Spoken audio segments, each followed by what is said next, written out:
నమస్తే. ప్రస్తుతం ఇటు 2 తెలుగు రాష్ట్రాల్లో సంచలనంగా మారింది పోసాని కృష్ణమురళి అరెస్ట్. ఎందుకు అనంటే ఒక పక్క జీవీ రెడ్డి ఆల్రెడీ రాజీనామా చేశారు టీడీపీలో. అయితే ఇది డైవర్షన్‌గానే చూస్తున్నారు అని చెప్పేసి కూడా చాలామంది మాట్లాడుతున్నారు. అయితే దీని గురించి మనతో పాటు డిస్కస్ చేయడానికి ప్రముఖ ప్రొడ్యూసర్ అలాగే సినీ రాజకీయ విశ్లేషకులు నట్టికుమార్ గారు ఉన్నారు. ఆయనతో మాట్లాడదాం. నమస్తే సార్. నమస్తే. సార్ ఇప్పుడు పోసాని కృష్ణమురళి అరెస్ట్ ఇది అసలు సందర్భమే కాదు అని చెప్పేసి అంటున్నారు. దీనికి మీరేమంటారు సార్? మీరు ఆయన మాటలను సమర్థిస్తారా నాకు చెప్పండి. డెఫినెట్‌గా సమర్థించు. ఆడపిల్లల్ని ఫ్యామిలీస్ని మాట్లాడే మాటలు మీరు సమర్థిస్తాను అంటే నేను ఖండిద్దాం. ఒక ఆడపిల్లగా మీరు సమర్థిస్తారా ఆయన మాటలు? డెఫినెట్‌గా సమర్థించాం. చూస్తే కదా, అందుకనే నేను ఏమంటున్నానంటే రాజకీయం చెయ్యండి, రాజకీయంగా ఎదుర్కోండి. మీరు పవన్ కళ్యాణ్ గారిని రాజకీయంగా ఎదుర్కోండి, మీరు చంద్రబాబు నాయుడు గారిని రాజకీయంగా ఎదుర్కోండి, లోకేష్ గారిని రాజకీయంగా ఎదుర్కోండి. ఇష్యూస్ బేస్డ్ మాట్లాడండి. ఆయన ఏం తప్పులు చేశాడో మీరు ఎత్తి చెప్పండి, మీరేం చేశారో చెప్పండి. అంతే తప్ప ఫ్యామిలీ వ్యక్తిగత అసభ్యక పదజాలాలతో వెళ్తున్నప్పుడు అది రాజకీయ పరిమితంగా ఉన్న నాయకులు చెప్పారు.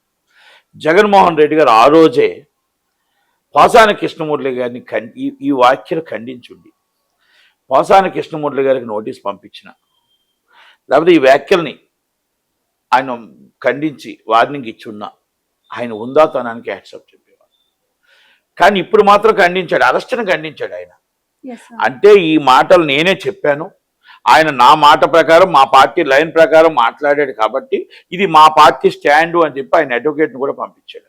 ఎస్ అనుకోవచ్చు, తప్పేమీ లేదు. మా పార్టీ స్టాండ్ ఇది, మా పార్టీ నాయకుడు ఆయన, మా పార్టీలో మేము పార్టీలో మేము చెప్తేనే అన్నాడు కాబట్టి ఎఫ్డీసీ చైర్మన్ మేమే పదవి ఇచ్చాం కాబట్టి తిట్టడానికి ఆయన పెట్టుకున్నాం కాబట్టి ఆయన అసభ్యకర పదజనాలకు మాకు సంబంధం ఉంది కాబట్టి మేము ఖండించమని అడుగుతున్నాము, అలాగే మా అడ్వకేట్ని పంపించి ఆయనకి బెయిల్ తీసుకోమని చెప్తున్నాము అని చెప్పారు.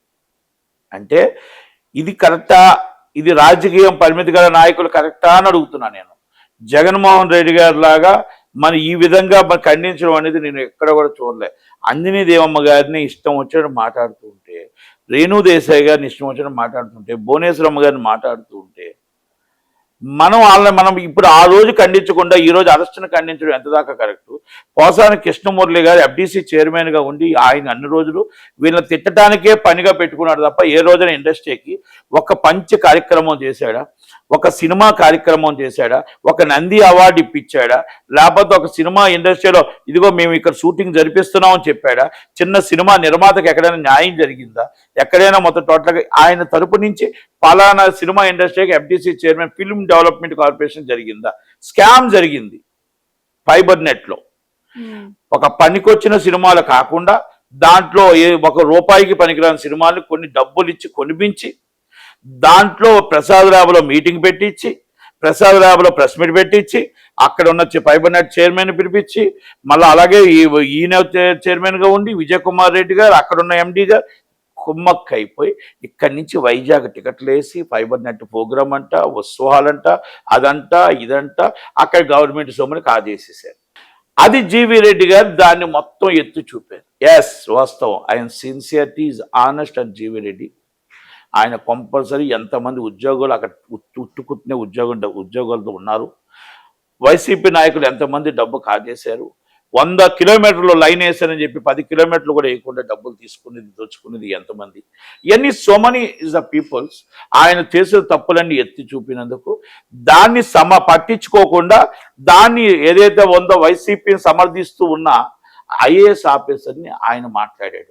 3 నెలల నుంచి నేను చెప్తుంటే దాని మీద ఎంక్వైరీ చేసుకోకుండా, యాక్షన్ తీసుకోకుండా, ఎస్ ఆర్ నో తేల్చకుండా, తప్పు జరిగింది లేకపోతే తప్పు జరగలేదు అని చెప్పకుండా దాన్ని ఉంచడం రాజద్రోహం అంటారా, ఏమంటారు చెప్పండి సార్ అన్నందుకు దాన్ని చంద్రబాబు నాయుడు గారు ఐఏఎస్ ఆఫీసర్లు అందరూ ఖండించడం జరిగింది. చంద్రబాబు నాయుడు గారు ఆయన ఖండించారు.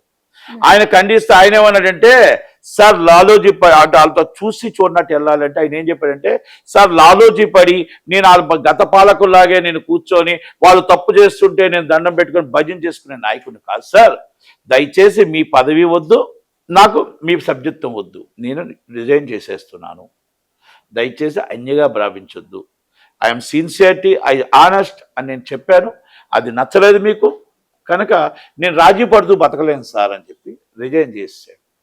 ఆయన సిన్సియరిటీ గొప్పది. పోసాని కృష్ణమురళి అన్న వ్యక్తి మరి ఆయన మీద ఎంక్వైరీ చేయాలి కదా ఫైబర్ నెట్. నేను అందుకే అంటున్నాను ఫైబర్ నెట్ కూడా ఎందుకు కలిపానంటే ఫైబర్ నెట్ లో కూడా ఈయన ఉంది కాబట్టి ఇది కూడా మనం ఎంక్వైరీ చేసి దీని మీద మొత్తం రెండు కూడా కొలిజెడ్ అయి ఉంది కాబట్టి దాని మీద పూర్తి ఎంక్వైరీ చేసి ప్రసాద్ ల్యాబ్లో ప్రెస్ మీట్ నుంచి ఆయన ఫోన్ కాల్స్ నుంచి సినిమా వాళ్ళకి ఎంత పేమెంట్ వెళ్ళింది, ఎక్కడి నుంచి వెళ్ళింది, ఈయనకేముంది, అలాగే మన విజయ్ కుమార్ రెడ్డి గారికి ఏముంది, ఎఫ్డిసి కమిషనర్కి, వీళ్ళందరినీ కూడా మొత్తం టోటల్గా దాని మీద ఎంక్వైరీ చేయమని అడుగుతున్నాం. రెండోది చట్టం తన పని తను చేసుకుపోతుంది. పోసాని కృష్ణమురళి గారిని అరెస్ట్ చేయడంలో ఎవరు కూడా ఎందుకు ఖండించలేదు అంటే వాళ్ళ మిస్సెస్ కూడా ఆమె ముఖంలో కనబడుతుంది, వాళ్ళ ఛానల్లోనే ఉంది. మా ఆయన తప్పు చేశాడు అనేది అర్థమైపోతుంది ఆమెకి. అడిగానండి నేను, ఏమిటండి ఇలా మాట్లాడుతున్నారు మీరంటే, నన్ను మాట్లాడితే నేను మాట్లాడినా అని అన్నారు. మిమ్మల్ని మాట్లాడటానికి పవన్ కళ్యాణ్ గారికి ఖాళీ లేదు, మిమ్మల్ని మాట్లాడటానికి చంద్రబాబు నాయుడు గారికి ఖాళీ లేదు, మిమ్మల్ని మాట్లాడటానికి లోకేష్ గారికి ఖాళీ లేదు. మేము మీకోసం మాట్లాడే అంత తీరిక ఆలోచన ఆంధ్రప్రదేశ్లో ఎవరికి ఖాళీ లేదు అని మాత్రం మీకు వినిపిస్తున్నాం. కావాలని మీరు ప్రెస్ మీట్ పెట్టి ఎఫ్డిసి చైర్మన్ హోదాలో మీరు మాట్లాడిని అందరికీ తెలుసు. మళ్ళా మీరు వచ్చి అంజనమ్మ గారికి ఏం సంబంధం అండి, లేడీస్కి ఏం సంబంధం అండి, ఫ్యామిలీ మెంబర్స్కి ఇష్టం వచ్చేట్టు మాట్లాడారు కనుక వాళ్ళ మిసెస్కి అర్థమైంది అది. దాదాపు 9 నెలలు అయింది సార్ అంటే కూటమి ప్రభుత్వంలోకి వచ్చి, కానీ అంటే ఇప్పటి వరకు అసలు ఏ యాక్షన్ తీసుకోలేదు. సడన్ గా మొన్నటి వరకు ఆర్జీవి అన్నారు, ఇప్పుడు పోసాని కృష్ణమురళి అంటున్నారు.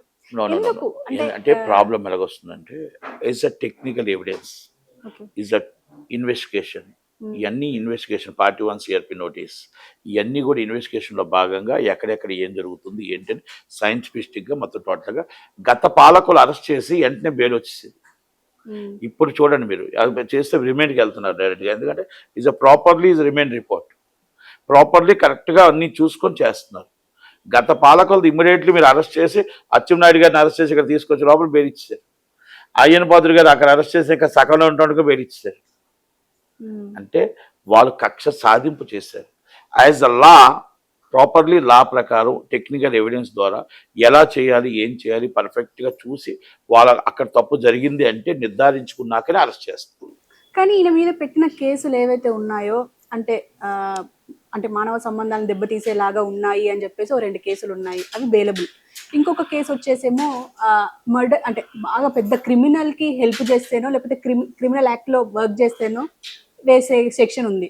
ఇలా అంటే ఆయన ఏ క్రైమ్ లో ఉండలేదు, జస్ట్ మీరు అంటున్న ఈ ఫైబర్ తీసుకోవచ్చు, లేకపోతే fibre net is immediate is investigation. నేను అది కంప్లైంట్ అవసరం sir, already one time is already investigation, immediately investigation start చేయాలి. ఎందుకంటే ఫైబర్ నెట్ లో is one of this the main role. చాలా మందికి తెలియదు, చంద్రబాబు నాయుడు గారు కూడా తెలియదు, లోకేష్ గారికి కూడా తెలియదు, ఎందుకంటే సినిమా వాడు నాకు కాబట్టి తెలుసు. నేను అదే చెప్తున్నాను కదా, చాలా మందికి తెలియదు అది విషయం, ఎందుకంటే దాని మీద ఈయన ప్రోత్సాహం సినిమా ఫైబర్ నెట్ లో బయటికి వెళ్ళిన డబ్బుకి ఈయనకి సంబంధం ఉంది. ఈయన తిన్నాడో నేను అనట్లా, రికమెండెడ్ బై గవర్నమెంట్ డబ్బు ఎవరు తిన్నా ఎవరు రికమెండేషన్ చేసినా అది శిక్ష అనుభవించవలసిందే. ఇది పబ్లిక్ మనీ, అది ఎవరైనా సరే. అయితే మీరు ఇందాక అన్నారు మీరు ఆయన మీద బెయిల్ అంటే కేసుని మీరు బెయిల్ వస్తుందా బెయిల్ రాదా అవన్నీ నేను డిస్కస్ చేయట్లేదు. ఇది investigation, part of the investigation. నేను వాటి కోసం చెప్పట్లేదు. ఆయన అరెస్ట్ చేసింది మీరు ఖండిస్తారా, మీరు సమర్థిస్తారా అని మిమ్మల్ని అడిగారు. మీరు నాతో ఏం చెప్పారు, సమర్థించను. ఎందుకు సమర్థించను అన్నారు, ఆ వ్యాఖ్యలు అలా ఉన్నాయి కాబట్టి. కనుక ఇప్పుడు అరెస్ట్ని ఎవరూ ఖండించరు.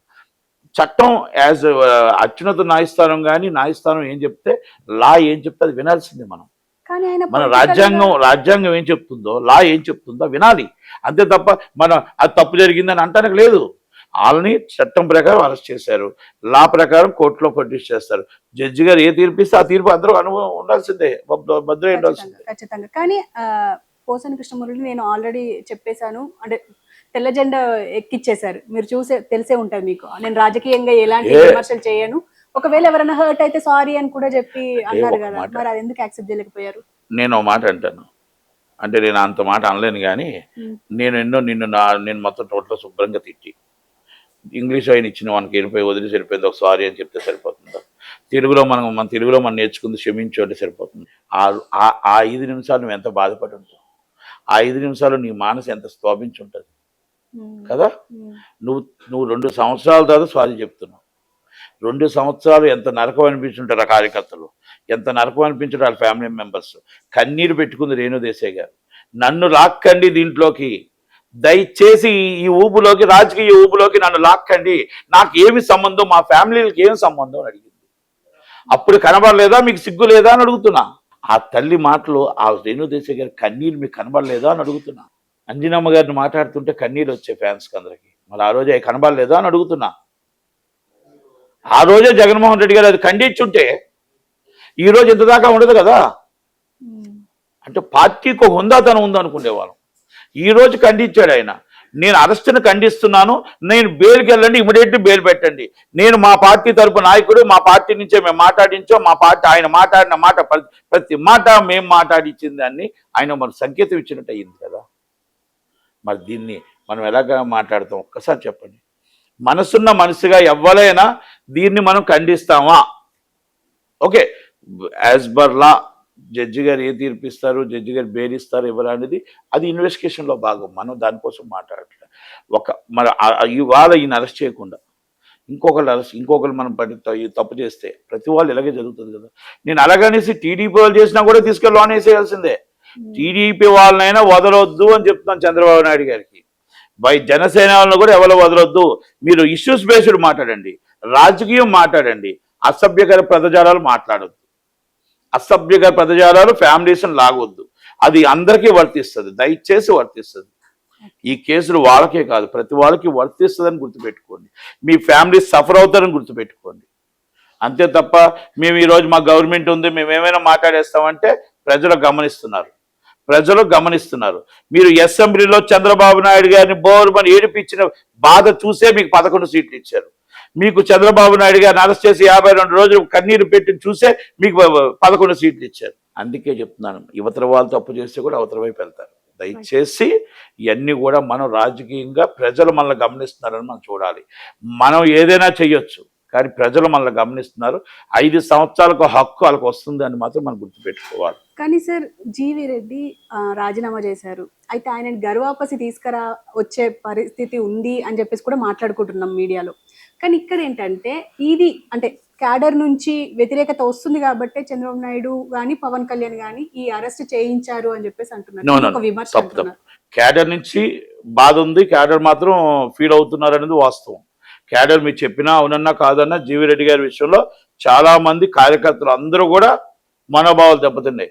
అంటే మంచి చేస్తే ఆయన్ని ఈ విధంగా చేయడం ఏంటి, గత పాలకులు చేసిన తప్పుని మరి చూసి చూడనట్టు ఎరుపమండం ఏంటి అనేది కూడా దాని మీద నడుస్తుంది. ఆ విషయంకి ఈ విషయంకి సంబంధం లేదు. ఈ విషయం టెక్నికల్ ఎవిడెన్స్ ప్రకారం ఒక చట్టం తన పని తను చేసేది. ఎక్కడో ఉన్న బనగాలపల్లి పోలీస్ స్టేషన్, రాయచోటి పోలీస్ స్టేషన్కో ఇవన్నీ మొత్తం చంద్రబాబు నాయుడు గారు ఫోన్ చేసి చెప్తారేంటి, లేకపోతే లోకేష్ గారు పవన్ కళ్యాణ్ గారు చెప్తారేంటి?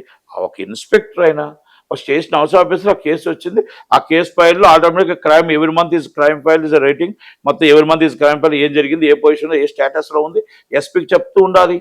ఎస్పీకి చెప్తూ ఉన్నప్పుడు ఈ కేసు ఎందుకు మీరు ఇన్వెస్టిగేషన్ చేయట్లేదు, ఎందుకు మీరు పక్కన పెట్టారు, ఎందుకు మీరు ఏం ఎవిడెన్స్ దొరకలేదా, లేకపోతే ఎవిడెన్స్ లేకపోతే క్లోజ్ చేయండి. వాళ్ళకుంటే క్రైమ్ రిపోర్ట్ ఉంటుంది, క్రైమ్ కంటూ వాళ్ళ స్టేషన్ హౌస్ ఆఫీసర్కి ఆ బాధ్యతలు ఉంటాయి. కనుక ఆ బాధ్యతలో భాగంగా ఆయన చేశాడు. కానీ లేకపోతే పవన్ కళ్యాణ్ గారు చెప్పి సార్ నేను అరెస్ట్ చేశాను సార్ నేను చంద్రబాబు నాయుడు గారు అరెస్ట్ చేసినట్టు ఆయనకి అంటే యాక్సెస్ ఉంటుందా కదా. కనుక చట్టం తన పని తను చేసుకుపోయింది. పోసాని కృష్ణమురళి గారి లాగా ఏ ఫ్యామిలీని ఎవరిని తిట్టకుండా మనం ఏ పార్టీ నుంచి అయినా సరే ఇష్యూస్ బేస్డే మాట్లాడాలి తప్ప జగన్మోహన్ రెడ్డి గారైనా చంద్రబాబు నాయుడు గారైనా పవన్ కళ్యాణ్ గారైనా విలువలు హుందాతనాన్ని పోస్ట్కి వాల్యూ ఇవ్వాల్సిన బాధ్యత మనకుంది. అంటే ఇది రెడ్ బుక్ లో భాగమే అనుకోవచ్చు అంటారా? రెడ్ బుక్ చట్టం అమ్మా, చట్టం తన పని తాను చేసిపోతుంది. రెడ్ బుక్ అంటే ఇప్పుడు ఏమైనా అన్యాయంగా అరెస్ట్ చేశారేంటి? నేను ఒక మాట అమ్మా, నేను ఫస్ట్ మిమ్మల్ని అడిగాను సమర్థిస్తారా అని అడిగాను. ఎందుకు సమర్థించనన్నారు? ఇది రెడ్ బుక్ లో భాగం అని మీరు చెప్పొచ్చుగా. కాదు కదా, మీరు సమర్థిస్తారని ఎందుకు అడిగాను? ఆ వ్యాఖ్యలు మీరు విన్నారు కాబట్టి, అందరూ విన్నారు కాబట్టి. మీరు సమర్థించనని ఎందుకు అన్నారు? తప్పు జరిగింది కాబట్టి. మళ్ళీ రెడ్ బుక్ ఎక్కడి నుంచి వస్తుంది? రెడ్ బుక్ అంటే తప్పు జరిగిన రెడ్ బుక్లో రాసి ఉంటారని అర్థమే కదా. రెడ్ బుక్ అయినా, ఎల్లో బుక్ అయినా, పింక్ బుక్ అయినా, ఎఫ్ఐఆర్ అయినా, షార్ట్ షీట్ అయినా తప్పు చేసిన వాడికే కదా అరెస్ట్ చేస్తారు. మరి దాంట్లో ఇంకెందుకు వస్తుంది? కనుక ఎవ్వరు చేసినా, ఏ పార్టీ వాళ్ళు చేసినా మన అసభ్యకర పదజాలాలు కానీ ఫ్యామిలీ జోలికి వెళ్ళడం కానీ ఇస్ నాట్ రైట్. రాజ్యాంగబద్ధంగా చట్టం లా ఎలా చెప్తుందో చట్టానికి న్యాయానికి లాబద్ధగా ఉండాల్సిందే మనం. కనుక ఆయన ఏ విధంగా కోర్టు వారి నిర్ణయం తీసుకుంటారో ఆ నిర్ణయానికి ఉండాల్సిందే. కనుక జగన్మోహన్ రెడ్డి గారు మాత్రం ఆ రోజు ఈ మాటలు అసభ్యకరంగా మాట్లాడిన మాటలు లేడీస్ని ఖండించి ఉంటే ఆయన హుందాతనంగా ఉన్ను. ఈ రోజు ఆయన అరెస్ట్ను ఖండించారు. అయితే థ్యాంక్ యూ కానీ వెరీ సార్ మచ్. ఇంకా ఆయన అడ్వకేట్ వచ్చాడు. సార్ ఇందులో ఇంకోటి ఏంటంటే అంటే ఈ కక్ష సాధింపులు